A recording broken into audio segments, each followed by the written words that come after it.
Olá, boa tarde. Estamos começando o Correspondente Internacional nessa quinta-feira aqui na CO TV para a gente falar bastante aí sobre política internacional. Já queria convidar todo mundo, né, a abrir aqui a CO TV, assistir o nosso programa. Vocês podem convidar os seus amigos, compartilhando Correspondente Internacional nas redes sociais, WhatsApp, Twitter, Facebook, Instagram. Através de todas as redes sociais onde você estiver conectado, Telegram, e-mail, compartilhando aí a Causa Operária TV e o Correspondente Internacional.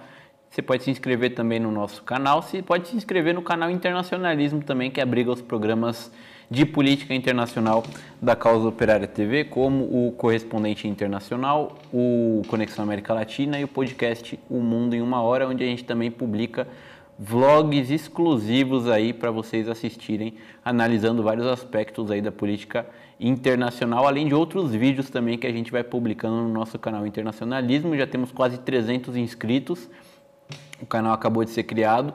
Quando a gente chegar a 1000 inscritos, a gente vai fazer várias coisas legais aí para vocês, então podem se inscrever no nosso canal e compartilhando o nosso canal também para a gente chegar logo a 1000 inscritos. A gente vai fazer várias lives e bastante coisa legal. Bom, também convido vocês a comentarem aqui no chat da Causa Operária TV, a gente vai interagindo, se inscrever, além de se inscrever no canal, também a tornarem-se membros da Causa Operária TV. Isso daí é uma contribuição muito importante para a gente, né? Uma contribuição financeira para a gente manter aqui os nossos equipamentos, os nossos estúdios, pagamento de todas as despesas e aperfeiçoar sempre, né, a nossa programação, a nossa qualidade técnica também, né, e o nosso conteúdo. Você pode se tornar membro a partir de R$ 7,99 por mês, né? Todo mês você paga R$ 7,99 e ajuda a Causa Operária TV a crescer, né? Ajuda a TV dos trabalhadores, a TV revolucionária, comunista, internacionalista, anti-imperialista a crescer. A gente está quase em 100 mil inscritos, né? Para a gente tentar aí sempre colocar o programa revolucionário dos trabalhadores para o máximo de pessoas possível e expandir assim a propaganda revolucionária e lutar contra o monopólio dos meios de comunicação. Bom, vamos começar o nosso programa. Vamos exibir uma reportagem da Telesur, que foi traduzida pelo Brasil de Fato, a respeito de um local na China, né, que é interessante, que é um local turístico que mostra uma parte aí da história da Revolução Chinesa, né, e é uma curiosidade muito, muito legal. A gente pode assistir, que o vídeo é bem interessante. Vamos ver. Mais de 1 milhão de pessoas visitam a cada ano as antigas bases revolucionárias de Zaoyan e Yangjianling, localizadas na província central chinesa de Shanxi e consideradas paradas obrigatórias do chamado Turismo Vermelho, uma rota que percorre os locais históricos relacionados ao líder Mao Tse-tung e sua Revolução Popular. No final de 1935, o Exército Vermelho, liderado por Mao Tse-tung, chegou aqui em Yan'an, uma cidade remota no norte da província de Shanxi. Terminava assim sua épica grande marcha de 9.000 quilômetros.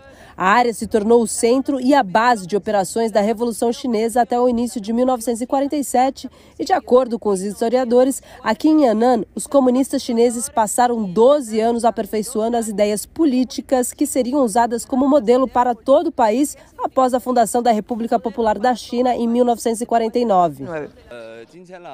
Eu venho aqui a turismo com a minha família para levar conosco o espírito dos grandes líderes do nosso país, para saber mais sobre a história da China, que nasceu neste lugar, e também para dar continuidade às suas aspirações.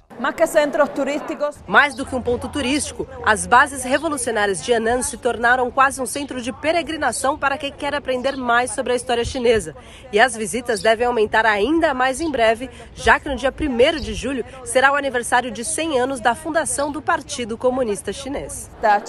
Foi na base de Yangjianling que se realizou o 7º Congresso Nacional do Partido Comunista Chinês, um evento decisivo que estabeleceu a ideologia que regeria a organização centenária, hoje com mais de 90 milhões de membros. Em Yan'an também estava o quartel-general das tropas de Mao durante a guerra de resistência contra o Japão. Ali elas lutaram contra as forças do Kuomintang. Hoje, milhares de turistas de todas as idades vêm aqui vestidos com o uniforme do Exército Vermelho para aprender mais sobre uma etapa fundamental na história do país.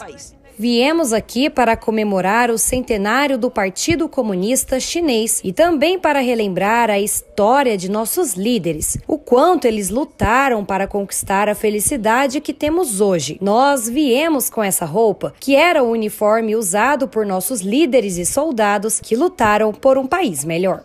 Viemos ver tudo o que aprendemos na escola, muito interessante. Embora a China de hoje se caracterize por olhar mais do que nunca para o futuro com o objetivo de se consolidar como uma nação próspera e moderna, as autoridades do gigante asiático asseguram que todo o sucesso que eles são capazes de demonstrar hoje se deve aos esforços e sacrifícios de anos atrás.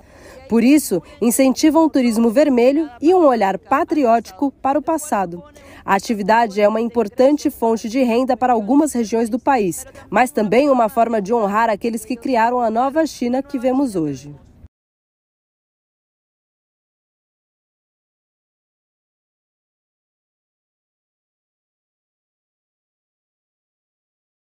O curso, que o companheiro Rui Costa Pimenta ministrou no final de 2019 sobre a Revolução Chinesa, e lá foi explicado, muita coisa a respeito da longa marcha, de vários episódios aí envolvendo Mao Tse-tung, o próprio Partido Comunista, até a tomada do poder em 49, que transformou a China em um estado operário, mas depois no poder, a burocracia chinesa acabou degenerando tanto o estado operário que finalmente em 1978 assumiu ali o Deng Xiaoping, que escancarou totalmente aí as portas da China,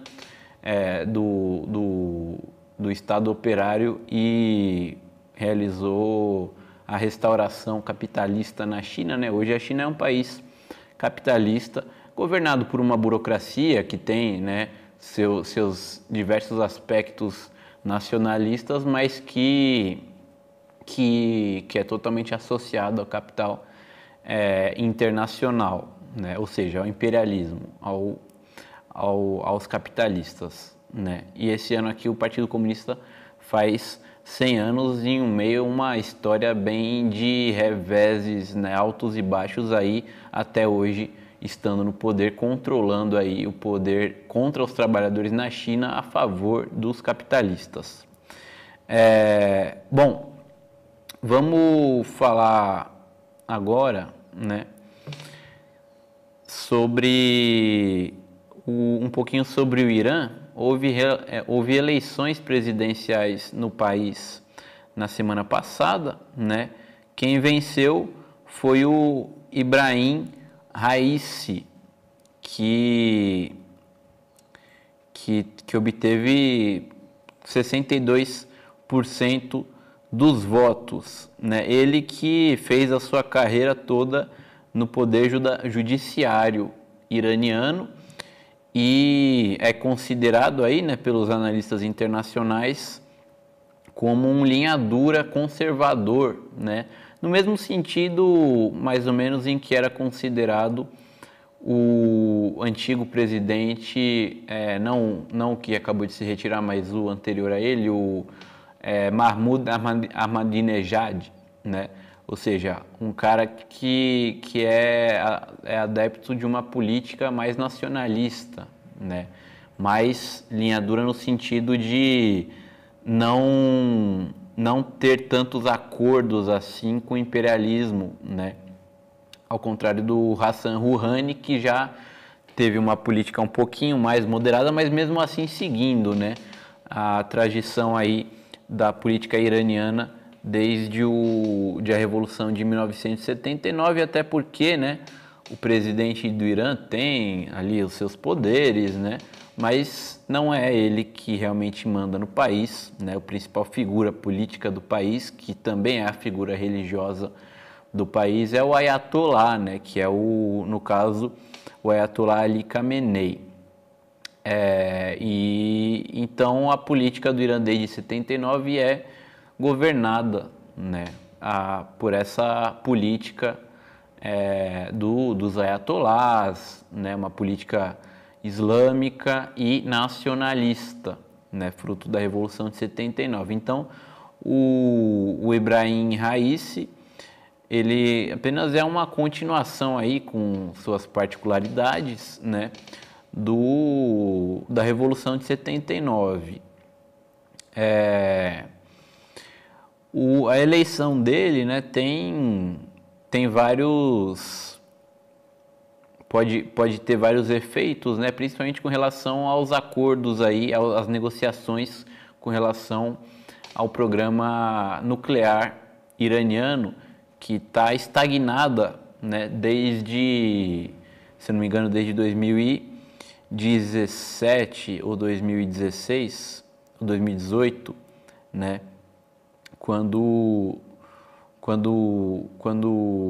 2018, quando os Estados Unidos se retiraram do programa da parceria, né, a respeito do desenvolvimento nuclear iraniano,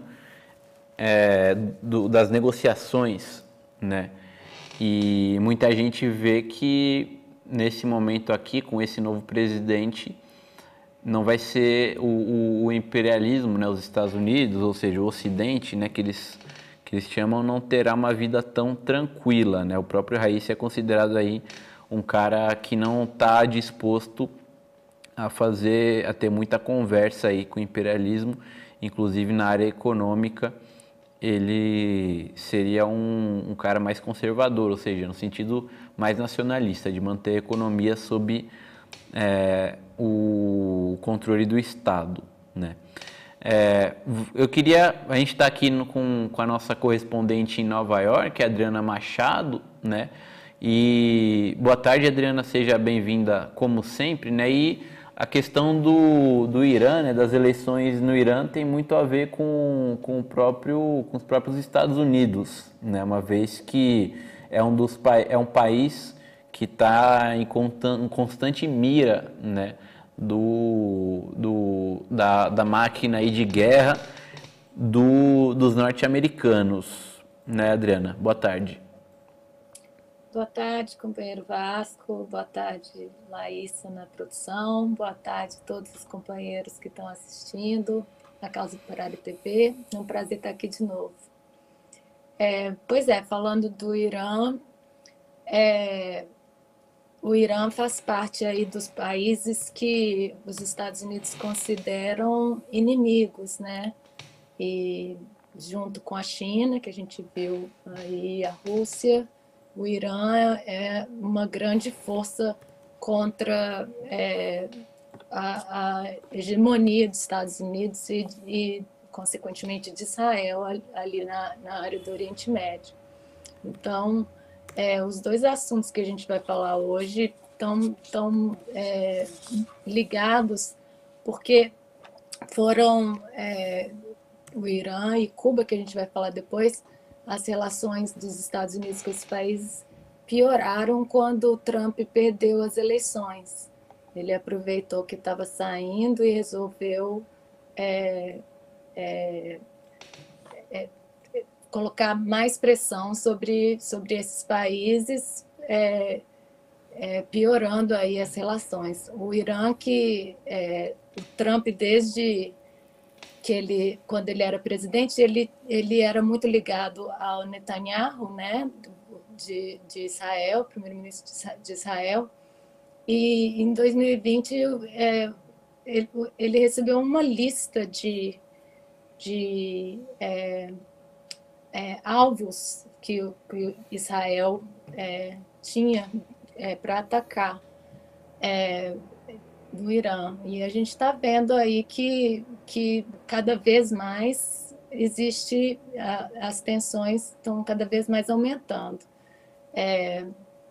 O Trump, ele fez o assassinato daquele general super importante, né, o Qasem Soleimani, que era do corpo da Guarda Revolucionária Islâmica, que era uma figura muito querido pelos iranianos, era um nacionalista muito importante, e ele sofreu um ataque de drone em Bagdá em janeiro de 2020. e foi um absurdo, e o mundo inteiro ficou numa tensão muito grande, porque quase houve uma guerra, né, entre Estados Unidos, Israel e o Irã, por causa desse assassinato. Logo depois, em novembro de 2020, teve o assassinato do mais importante cientista nuclear do Irã, que era o Mohsen Fakhrizadeh, que foi um assassinato em plena luz do dia, em solos iranianos, com metralhadora muito espetacular, assim, uma metralhadora que funcionava com inteligência artificial, fabricada em Israel, e foi uma comoção muito grande. Ele era professor universitário, um civil, e muito importante para o desenvolvimento do Irã, né? A questão principal ali gira em torno dessas negociações sobre as armas nucleares, nem armas, porque o Irã ele desenvolve o urânio, mas não o suficiente para fazer armas, né? Teve em 2003, o presidente Lula ajudou, foi a principal figura que negociou um acordo sobre o desenvolvimento de urânio, um acordo entre os Estados Unidos e Israel, e o Trump saiu do acordo, né? Na verdade, o Trump é o que a gente escuta falar mais, que a mídia estava sempre mostrando ele como o mal da história, né? Mas desde a época do Obama já tinha pressão para o Irã abandonar o desenvolvimento de urânio. E aí eles impõem as sanções, alegando que o Irã faz terrorismo, as mesmas coisas de sempre que a gente fala aqui: terrorismo, violação dos direitos humanos e interferência nas eleições americanas. Eu tenho umas datas aqui. Em 2010, no Congresso americano, o Stuart Levy, que era o subsecretário do Tesouro para Terrorismo e Inteligência Financeira do Obama, ele disse que o governo ia focar na conduta ilícita do Irã com programas de mísseis e suposto apoio ao terrorismo. Aí eles impuseram sanções que aumentou a inflação no país, aumentou o desemprego, dificultou o acesso da população a alimentos, a saúde, remédio. E o Irã, para tentar combater esse aperto dos Estados Unidos, ele dobrou o número de centrífugas que as indústrias de desenvolvimento de urânio.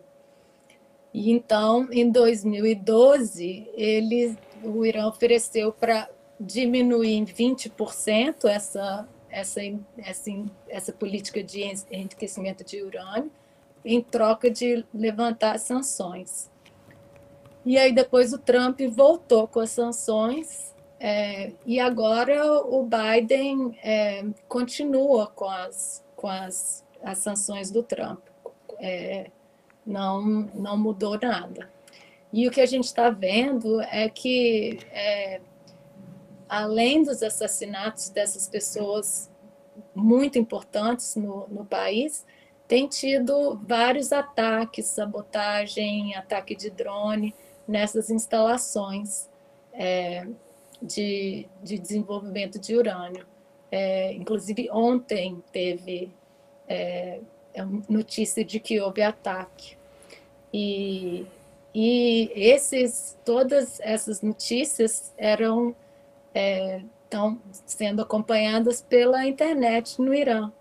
E agora a gente tem a notícia que os Estados Unidos piratearam, né? Roubaram os sites da internet, 33 sites, iranianos e tiraram do Irã. São 36 sites usados pela União Islâmica de Rádio e Televisão do Irã, que eles falaram que era uma ação policial do Bureau de Indústria e Segurança dos Estados Unidos. Eles foram acusados de espalhar desinformação e semear a discórdia entre os eleitores americanos na eleição de 2020. Foram vários os canais. Teve o braço da língua inglesa da televisão estatal, a Press TV, foi tirado do ar. A gente está vendo aí, inclusive, a mensagem que aparece quando você tenta acessar qualquer um desses sites, por exemplo, a própria Press TV. Né? Se você tentar acessar esse site, você vai cair nessa mensagem aí do governo dos Estados Unidos. Muita cara de pau. Inclusive, né, a Press TV é a principal televisão do Irã para o mundo. Era um dos melhores sites que você poderia se informar a respeito do que acontece no Oriente Médio, né, e, logicamente, da política iraniana. Era um site muito bom, tinha tinha os vídeos lá da TV, as reportagens em inglês e, se não me engano, em francês também, e reportagens internacionais. Eles tinham eles têm, né, correspondentes aí em vários países. Se eu não me engano, eles têm sede na Inglaterra e na França, né?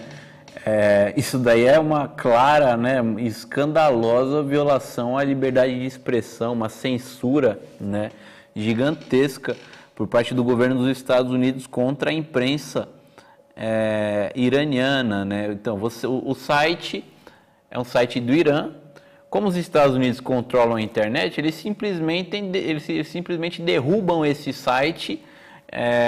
E na maior cara de pau, né, com essa mensagem aí do governo dos Estados Unidos tendo assumido aí o site, né? Tem uma mensagem que diz que o domínio da Press TV ou de qualquer um desses 33 sites foi apreendido pelo governo dos Estados Unidos em conformidade com o mandado de apreensão, né?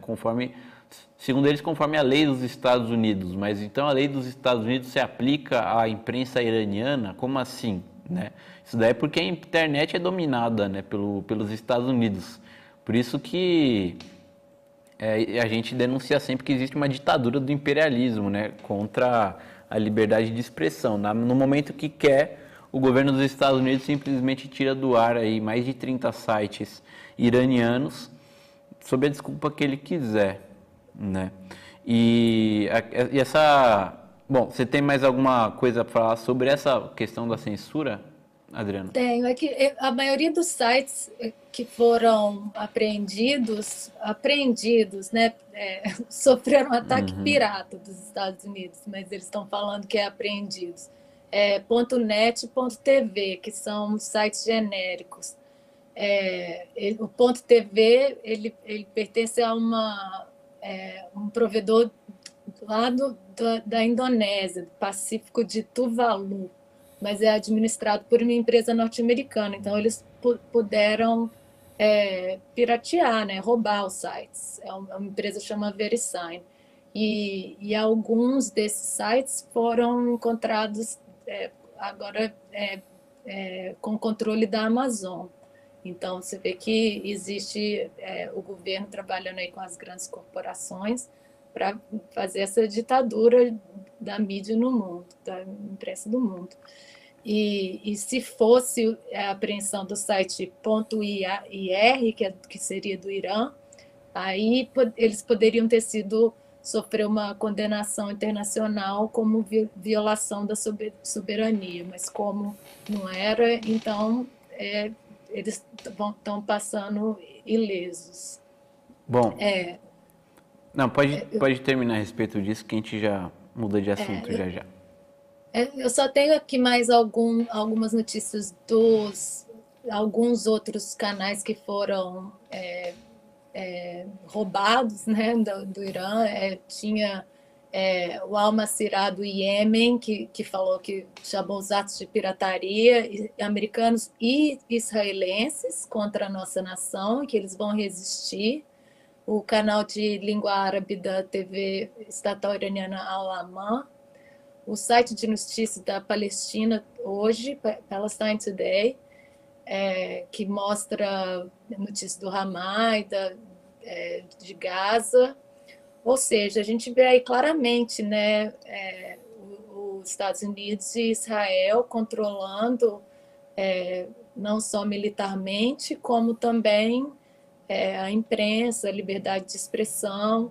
E no histórico, eu assisti um filme, acho que saiu ano passado, antes, o Golpe 53, que mostra desde a época que a Inglaterra era o país imperialista mais importante, como que o Irã vem sofrendo, como a maioria dos países em desenvolvimento, sofrendo roubo dos países imperialistas, né? Que sofre golpe. Era o presidente eleito, Mossadegh, sofreu o golpe, e eles colocaram a ditadura do Shah, que foi até 79, que teve a Revolução. Então, mais uma vez, a gente vê o imperialismo arrasando aí, e as consequências são o Irã, que é um país pobre, sofrendo com a pandemia e sofrendo essas sanções, que é o que a gente vai ver também no caso de Cuba, né? Uhum. Então vamos falar um pouco sobre essa votação, né, que aconteceu ontem aí, a respeito do bloqueio econômico contra Cuba, né, votação na Assembleia Geral da ONU, que ocorre todos os anos. No ano passado não ocorreu por causa do coronavírus, então a votação que ocorreu ontem é referente ao ano de 2020. São 29 anos seguidos, né, desde 1991, que tem essa resolução votada, né, e em todos esses anos aí a esmagadora maioria dos países, né, votou contra, né, o bloqueio contra Cuba, o fim do bloqueio contra Cuba. Em 1991, né, Cuba apresentou pela primeira vez esse projeto de resolução contra o bloqueio. Poucos dias de ele ser votado, a delegação cubana retirou o documento por causa das pressões dos Estados Unidos sobre a maior parte dos países representados na Assembleia Geral das Nações Unidas. Mas em 1992 finalmente foi votado mesmo, né? E sempre a esmagadora maioria dos países votaram pelo fim do bloqueio econômico dos Estados Unidos contra Cuba. Os únicos países que sempre votaram pela manutenção do bloqueio contra Cuba são os próprios Estados Unidos, que são aqueles que implementam bloqueio contra Cuba, e Israel, que é o preposto dos Estados Unidos aí, principal fantoche do imperialismo no mundo inteiro, né? Em alguns anos teve um país ou dois a mais, né, votando junto com os Estados Unidos, mas são todos países quase insignificantes do ponto de vista geopolítico, como a maior parte deles países da Oceania, ilhas ali no Oceano Pacífico, como Ilhas Marshall, Palau, a Micronésia. No Micronésia, nesse caso, não, mas são países insignificantes, mas isso daí foi uma vez ou outra. Sempre, na verdade, foi Estados Unidos e Israel votando a favor do bloqueio a Cuba, e de uma maneira totalmente vexaminosa em 2019 o Brasil, né, foi o país que se juntou, né, aos Estados Unidos e Israel com o Bolsonaro, quando ainda era o Trump, para votar a favor do bloqueio. Dessa vez aqui o Brasil, até por causa, né,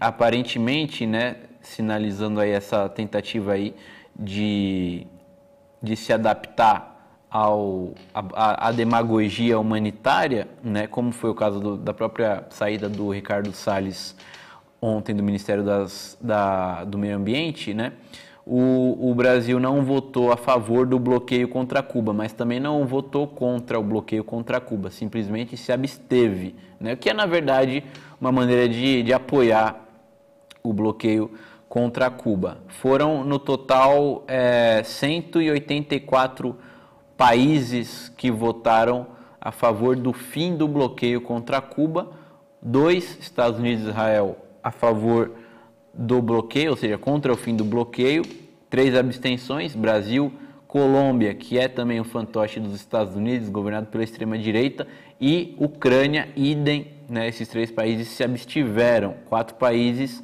não votaram. E durante a intervenção, né, do ministro de Relações Exteriores de Cuba nessa votação, o Bruno Rodrigues Parilla, ele deu algumas informações, né, a respeito do bloqueio para a gente entender melhor o que significa o bloqueio contra Cuba. Isso daí somente relacionado ao ano de 2020, né? O bloqueio ele aumentou significativamente, né? Significou perdas de mais de 5 bilhões de dólares para a economia cubana com relação a 2019. Foram 243 medidas coercitivas unilaterais dos Estados Unidos para restringir a viagem de cidadãos norte-americanos a Cuba. Os Estados Unidos, por meio do bloqueio, impediram a chegada de combustível, impediram transações comerciais e financeiras de Cuba com o mundo, impediram investimento estrangeiro em Cuba, impediram envio de remessas a famílias cubanas por parte de emigrantes cubanos, perseguiu médicos cubanos em vários países, né, a missão médica cubana.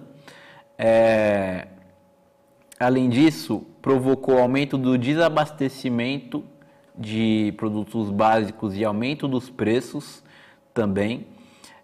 Privou a indústria cubana de financiamento para comprar alimentos, o que provocou a queda da produção, por exemplo, no setor suíno, né? Impediu a chegada de ventiladores pulmonares para tratar os pacientes de Covid.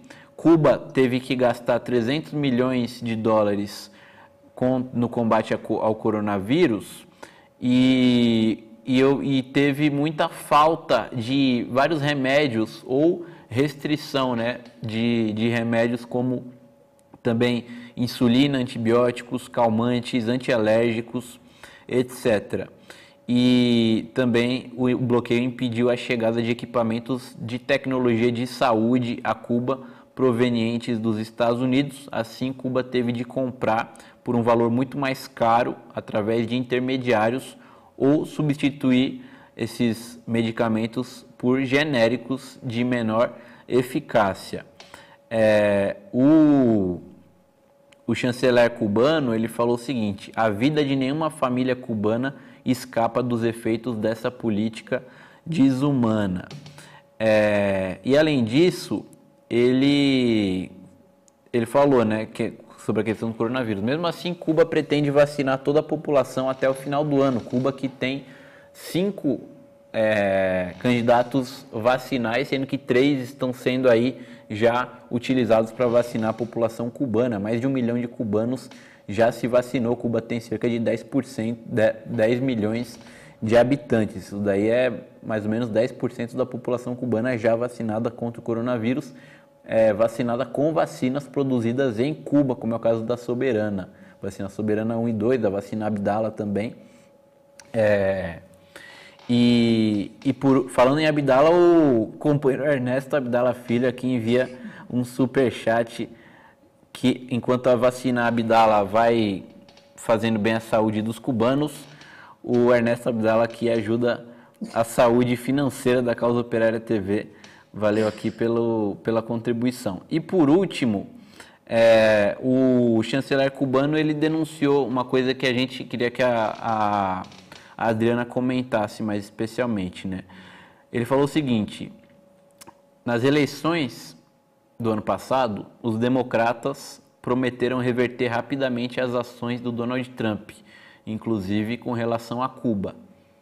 E não fizeram absolutamente nada, como comprova a votação de ontem, em que o governo Biden votou pela manutenção do bloqueio dos Estados Unidos contra Cuba, que de abril de 2019 a dezembro de 2020 significou um prejuízo de 9 bilhões de dólares para Cuba. Isso daí é um valor altíssimo quando se trata de um país de 10, 11 milhões de habitantes, que é um país pobre como Cuba. Também, esses 9 bilhões de dólares de prejuízo são, em média, 436 milhões de dólares em danos todo mês. E nos últimos 5 anos foram perdas de mais de 17 bilhões de dólares. Gestão do Donald Trump e do Obama e agora do Biden. Nos 60 anos de vigência do bloqueio, né, que começou logo depois da Revolução de 59, Cuba perdeu 147 bilhões de dólares ou 1 bilhão de dólares em ouro também. E tudo isso daí, né, como o próprio chanceler cubano falou, afetando a vida e a saúde, né, dos próprios cubanos. Muitos cubanos morreram por causa do bloqueio econômico contra Cuba, que é mantido agora pelo senhor Joe Biden, né, o grande humanista, o grande progressista que toma conta da Casa Branca, né, Adriana? A gente está vendo aí que o imperialismo em frangalhos, né, caindo e a economia piorando cada vez mais.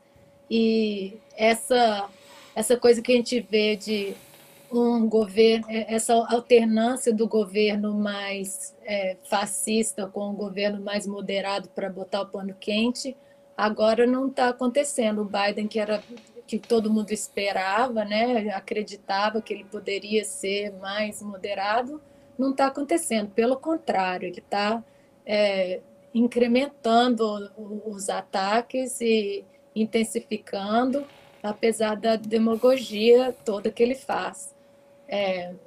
O Bruno Rodrigues disse também, que eu achei muito forte, que como o vírus, o bloqueio asfixia e mata, e tem que parar.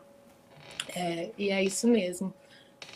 A gente vê aí o bloqueio de Cuba, do Irã, causando mortes desnecessárias. E não só isso, né? Isso são os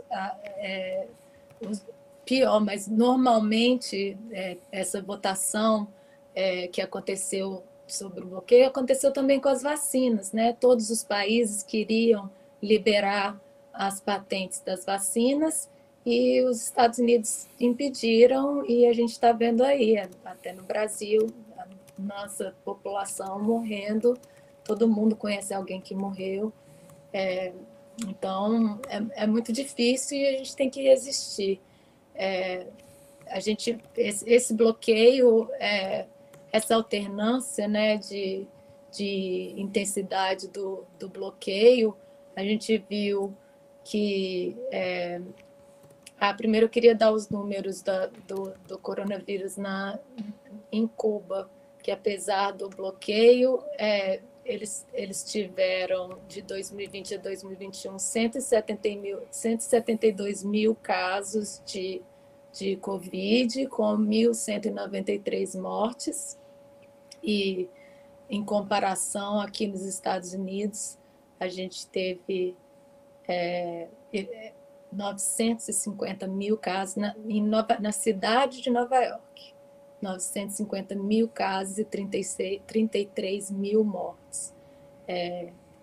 Então, a gente vê aí a diferença de um país que preza pela saúde da população e o país imperialista que arrasa. Uma coisa que eu queria deixar clara aqui, que a gente fica falando mal do governo americano, mas a população dos Estados Unidos sofre muito também. A gente viu na pandemia, principalmente, o número de mortes horrível. Mas sobre o bloqueio, né, Cuba ele foi colocado em 1982 pelo presidente Reagan, foi colocado na lista de países que apoiam terrorismo, porque Cuba estava apoiando os sandinistas na Nicarágua e a Frente de Libertação Nacional em El Salvador. Ao mesmo tempo que era criado o Comando Sul, na Flórida, que era o ponto de treinamento do Esquadrão da Morte dos Contra, né, que tentava desestabilizar o governo sandinista da Nicarágua. Quem apoiava o terrorismo era o próprio governo dos Estados Unidos, como sempre aconteceu, né? O próprio governo Reagan, bom, se lembrou dos Contra.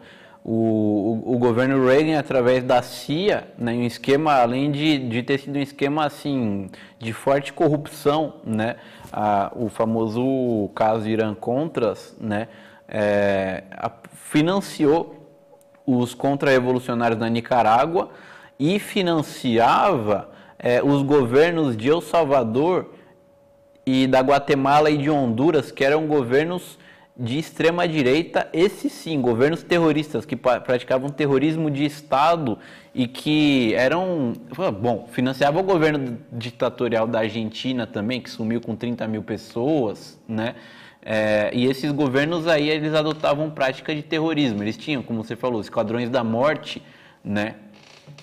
Que aterrorizavam a população, principalmente no campo. E é uma cara de pau, né? Isso daí sempre, democratas e republicanos sempre fizeram essa demagogia aí com a questão do terrorismo. E Cuba, inclusive a Márcia Chueri, nossa companheira que é colunista do portal Internacionalismo, do nosso blog, e também do Conexão América Latina, ela em uma coluna recente, ela lembrou, né, que justamente isso daí que você falou, a questão de Cuba na lista dos países que não lutam contra o terrorismo, porque o Biden voltou a colocar Cuba nessa lista, né, sendo que Cuba é um dos países que mais sofreu historicamente com o terrorismo patrocinado pelos Estados Unidos.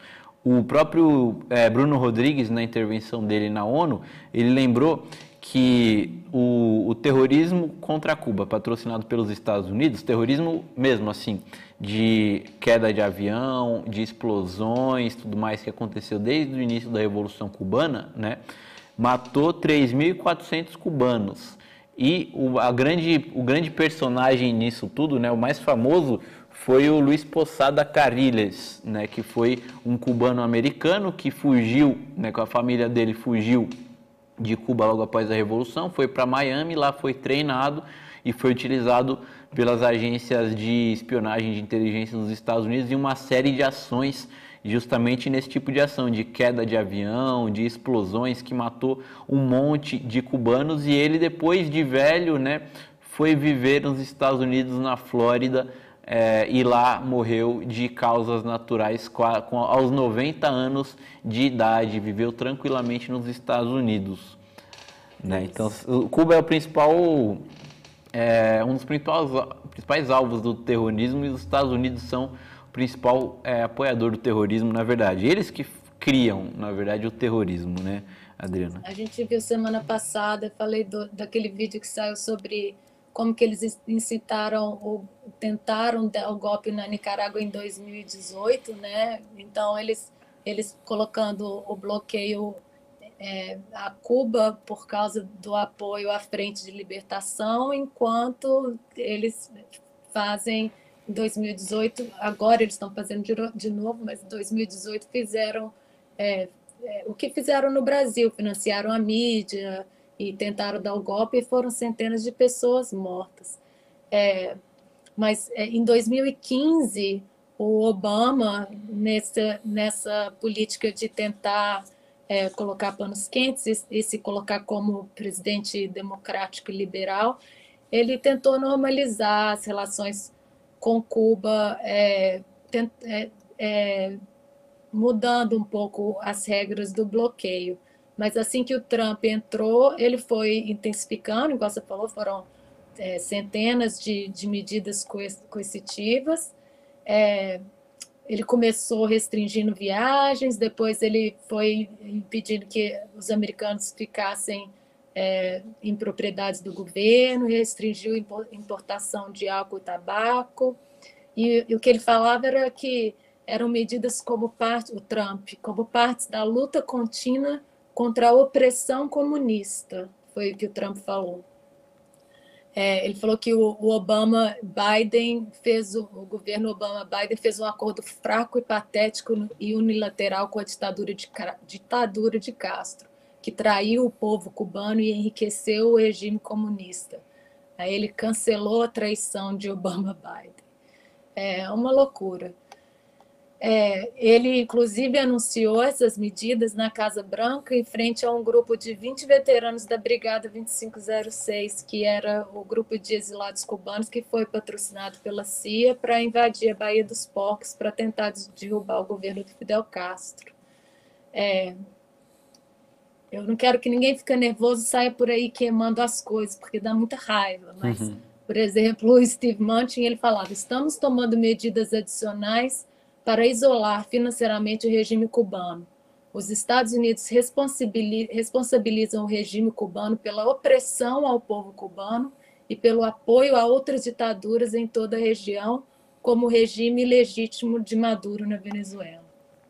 E inclusive é bom a gente lembrar que o bloqueio econômico, né, é uma coisa que afeta Cuba muito, como a gente falou, mas não é só Cuba que é afetada por bloqueio econômico, pelo que os Estados Unidos e a imprensa chama de sanções, né? Sanções econômicas, na verdade, são bloqueio econômico. A Coreia do Norte, por exemplo, né, é um país que sofre um bloqueio econômico ainda mais pesado do que o que Cuba sofre. Isso daí também, desde a Revolução Coreana de 1945 e desde a instauração aí oficial do Estado Operário Norte-Coreano em 1949. A Coreia do Norte não pode fazer comércio com ninguém praticamente. A gente ouve muito, né, que a Coreia do Norte é um país isolado, mas esse isolamento é por causa do bloqueio econômico. É o bloqueio econômico do imperialismo que isola a Coreia do Norte.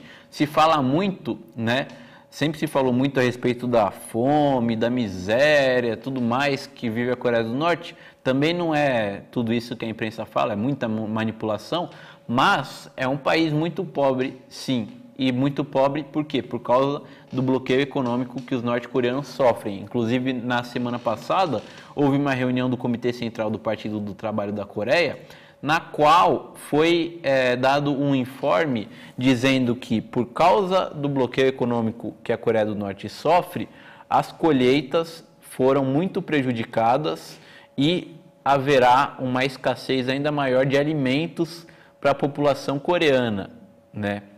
Então, como no caso de Cuba, o bloqueio econômico é responsável aí por qualquer morte que aconteça na Coreia do Norte, em Cuba, na Venezuela também, que só está sofrendo um bloqueio econômico desde 2015 muito pesado, pesadíssimo, né? Que também fez com que venezuelanos morressem nos hospitais, porque a Venezuela não pode importar nenhum equipamento médico, nenhum remédio, não pode fazer transações em bancos internacionais, não pode comprar comida, e a Venezuela sempre foi um país que historicamente dependeu da importação de alimentos, não produz suficiente no seu próprio território, né? Outros países que sofrem pesadas sanções econômicas, ou seja, um bloqueio econômico dos Estados Unidos, a Síria, que vive uma guerra civil imperialista há 10 anos e mesmo assim também vive um bloqueio econômico, o Iêmen, país mais pobre do Oriente Médio, que também vive uma guerra imperialista, o imperialismo, além da guerra, bloqueia economicamente o país, a própria Rússia, a China, a Bielorrússia, o Sudão do Sul, Mianmar, o Iraque, o Afeganistão, o Irã também, que a gente falou aqui, né? A Adriana, inclusive, lembrou, né? O Irã também sofre um bloqueio econômico pesado dos Estados Unidos, a Nicarágua também sofre um bloqueio econômico pesado dos Estados Unidos e isso daí tudo afeta, logicamente, a população. Existe a demagogia de que isso daí é contra os governos, mas isso daí é contra os próprios povos desses países. Então, quando o imperialismo fala de direitos humanos, né, a gente denuncia muito que é uma demagogia muito, muito, muito forçada, porque ao mesmo tempo que faz essa demagogia, dos direitos humanos mata de fome, né, milhões, se bobear, de habitantes de diversos países do mundo. Bom, eu queria agradecer o pessoal aqui que comentou com a gente, o Sil Lopes, Estúdio M5, Carlos Adustos, Ernesto Abdala Filho, Silvia Mirro, Cecília Maria, Reinaldo Fernandes. E queria agradecer também você, Adriana, pela sua participação, porque a gente já está terminando nosso programa. Eu tive a impressão clara de que passou muito rápido, já são 5 da tarde aqui, e já vou apresentar junto com o Henrique Arias o J5 aqui na COTV, então já queria agradecer todo mundo, queria agradecer você, Adriana, pela participação novamente, direto de Nova York. Obrigada a todo mundo, foi um prazer. Valeu. Queria convidar todo mundo a manter aqui na Causa Operária TV, que a gente vai derrubar essa transmissão, esse programa, e já vai entrar no ar com o J5, com as principais notícias nacionais aqui. Teve muita coisa que aconteceu hoje e a gente vai abordar isso daí daqui a pouco no J5, daqui a 2 minutos. Até mais, pessoal. A gente volta na próxima quinta. Tchau.